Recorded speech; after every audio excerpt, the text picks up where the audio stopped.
ഡാ ഒരേ ഒരു മിനിറ്റ്, എൻ്റെ പടച്ച റബ്ബിനെ എനിക്ക് സന്തോഷിപ്പിക്കണം എന്ന് ഉദ്ദേശിക്കുന്നവർ മാത്രം ഈ വീഡിയോ കണ്ടാൽ മതി. ബാക്കിയുള്ളവർ സ്കിപ്പ് ചെയ്ത് നോക്കും. ഈ ഞാനും എൻ്റെ വീഡിയോ കാണുന്ന നിങ്ങളിലും ആരും തന്നെ തെറ്റ് ചെയ്യാത്തവരുണ്ടാവില്ല. തെറ്റ് ചെയ്യാതിരിക്കാൻ നാം എന്ത് അമ്പിയാക്കളാണ്?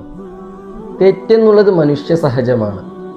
ആ തെറ്റ് ചെയ്ത് നമുക്ക് പടച്ച റബ്ബിനെ സന്തോഷിപ്പിക്കാൻ വേണ്ടി സാധിക്കും. ചെറിയ സന്തോഷമൊന്നുമല്ല, അള്ളാഹുവിലേക്ക് വണ്ണമായ സന്തോഷപ്പെടുത്തുന്ന കാര്യം. ഇപ്പോൾ നിങ്ങൾ ചിന്തിക്കും അതെന്താണെന്നില്ല. അത് അള്ളാഹുവിലേക്ക് തൗബ ചെയ്ത് മടങ്ങലാണ്.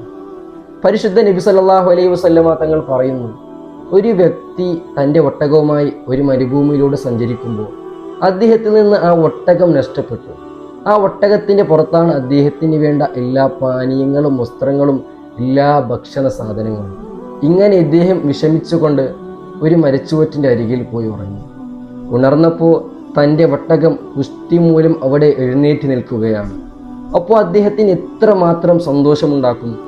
അതിനുപരി ഒരു അടിമ അള്ളാഹുവിലേക്ക് തൗബ ചെയ്തു മടങ്ങിയാൽ അത്രമേൽ സന്തോഷമുണ്ടാക്കും. അത്ര അള്ളാഹുവിലേക്ക് കരഞ്ഞ് തൗബ ചെയ്താൽ തീരാവുന്ന പ്രശ്നമേ ഉള്ളൂ. നാം പരിശുദ്ധമാകപ്പെട്ട റമളാൻ മാസത്തിലാണുള്ളത്. അപ്പോൾ ഇന്ന് തന്നെ എല്ലാവരും പോയി അള്ളാഹുവിലേക്ക് തൗബ ചെയ്ത് മടങ്ങണം. അപ്പോൾ അള്ളാഹുവിലേക്ക് ഒന്നും കൂടി സന്തോഷപ്പെടുത്തും. ഈ വീഡിയോ നിങ്ങൾക്ക് ഉപകാരമായിട്ടുണ്ടെങ്കിൽ നിങ്ങളുടെ ഫ്രണ്ട്സിനൊക്കെ അയച്ചു കൊടുക്കുക.